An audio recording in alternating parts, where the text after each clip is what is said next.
Hello বন্ধুরা, তোমাদের প্রত্যেকে জানাই আমার এই ছোট্ট মিনি ব্লগে সবাইকে স্বাগতম। তবে আজকে যেটা শুরু করলাম এখান থেকেই।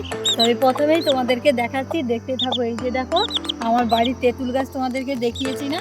এই যে দেখো কত তেঁতুল ভর্তি, শুধু গাছটাই দেখো এখনো কিন্তু কাঁচা তেঁতুল। কারা কারা খেতে ভালোবাসো অবশ্যই জানাও। আর যেটা সর্বপ্রথমে দেখাই, এই যে দেখো বন্ধুরা, এই যে দেখতেই পাচ্ছ সুপারি বাগান। আগের যে ভিডিও আমি তোমাদের গিয়েছিলাম কি বলতো, সেটা চারা অলরেডি 2 বছর বসানো হয়েছিল। আর এইভাবেই দেখো চারাগুলো দেখছো, এইভাবে আমাদের চারাগুলো বসানো হয়। মানে ছোট্ট যে সুপারি থেকে বসিয়ে এই চারাগুলো হয়, তারপরে মানে অন্য জায়গায় রোপণ করা হয়। এটাই তোমাদেরকে দেখালাম।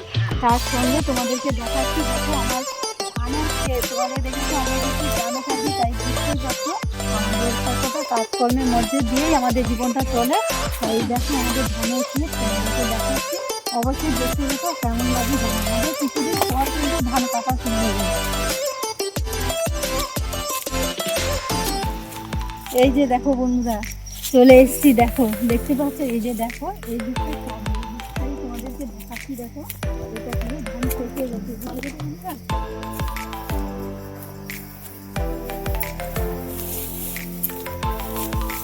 এই যে দেখো বন্ধুরা,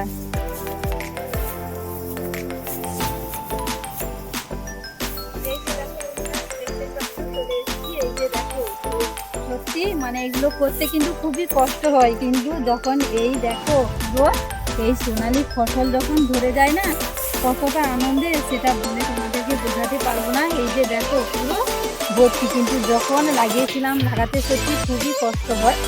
সোনালি ফসল চলে গেছে, এখন খুব খুশি, মানে পুরো বাড়ি নিয়ে যাওয়ার মুহূর্ত, দেখতে পাচ্ছ। আর এই যে দেখো বন্ধুরা, একদম কাছ থেকে তোমাদেরকে দেখাচ্ছি। দেখো এইটা কি গাছ বলো তো বন্ধুরা? এই যে দেখতে পাচ্ছ কত বড় হয়েছে। দেখো এইটা কি গাছ দেখাচ্ছি। দেখো এই যে দেখছি, ওই যে হলুদ, আমরা যে হলুদ খেয়ে থাকি না বাজারে, এইটা শুকনো করেই আমরা হলুদ আমরা মশলা হিসেবে ব্যবহার করি, কাঁচাতে খাই। এই কাঁচা হলুদের অনেক উপকার। এই যে দেখতে পাচ্ছ বন্ধুরা, এই যে দেখো দেখতেই পাচ্ছ বন্ধুরা, তোমাদেরকে যখন দেখিয়েছিলাম বলো তো, এই যে চারা গাছগুলো যখন ছোট্ট ছিল বসিয়েছিলাম সেই বাঁশের ঢাকনা দিয়ে, যে এখন দেখো কত বড় হয়েছে। দেখো বন্ধুরা কাছ থেকেই দেখাচ্ছি। দেখো এইগুলো হচ্ছে বাঁধাকপি, পাতাগুলো দেখেছো কত সুন্দর। এই যে দেখো পালং শাক, এই যে মূলো শাক, আর ওই ধারেও আছে মূলো শাক। তাই পুরো পুরো বাড়িটাই তোমাদেরকে দেখাচ্ছি কেমন লাগবে দেখো। আর সত্যি গাছগুলো কিন্তু অনেক সুন্দর হয়েছে। আমরা যেহেতু গ্রামে থাকি,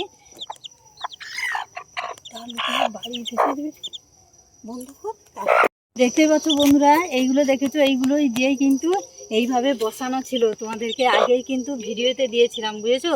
তাই এত কষ্টের ফলেই কিন্তু এখন তোলা হয়ে গেছে। গাছগুলো শুধু কত সুন্দর হয়েছে। দেখো এই যে ফুলকপি, বাঁধাকপি, আর এই যে গাছটা এটা দেখছো, এটা যে সবুজ ফুলকপি হয় সেটাই।